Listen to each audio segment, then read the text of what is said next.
রক্তশূন্যতা দূর করে। কচুতে রয়েছে প্রচুর আয়রন, যা রক্তশূন্যতা প্রতিরোধ করতে সাহায্য করে। যাদের রক্তশূন্যতা আছে তারা নিয়মিত কচু অথবা কচুর পাতা খেতে পারেন। আয়রনের ঘাটতি পূরণ করে। কচুতে রয়েছে পর্যাপ্ত আয়রন। ফলে নির্মিত কচুর শাক বা কচু খেলে আয়রনের ঘাটতি পূরণ হয়। গর্ভবতীদের জন্য উপকারী। কচুর শাক বা কচু গর্ভবতী নারীদের জন্য বিশেষভাবে উপকারী। এটি দামেও সস্তা। এতে থাকা ক্যালসিয়াম, আয়রন ও ভিটামিন গর্ভবতী নারীর জন্য খুবই উপকারী।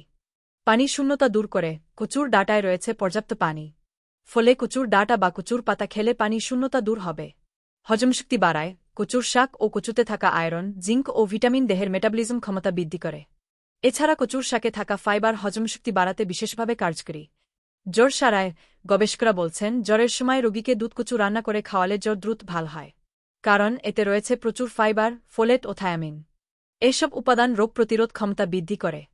রক্তচাপ নিয়ন্ত্রণে রাখে। কচু খেলে রক্তের কোলেস্টেরল কমে।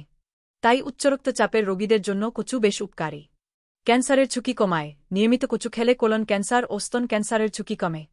এছাড়া কুচর শাক ও কচুতে থাকা আয়োডিন গলগন রোগ প্রতিরোধ করে। সতর্কতা: কচুতে রয়েছে অক্সলেট নামক উপাদান। তাই কচু শাক বা কচু খেলে অনেকের গলা চুলকায়।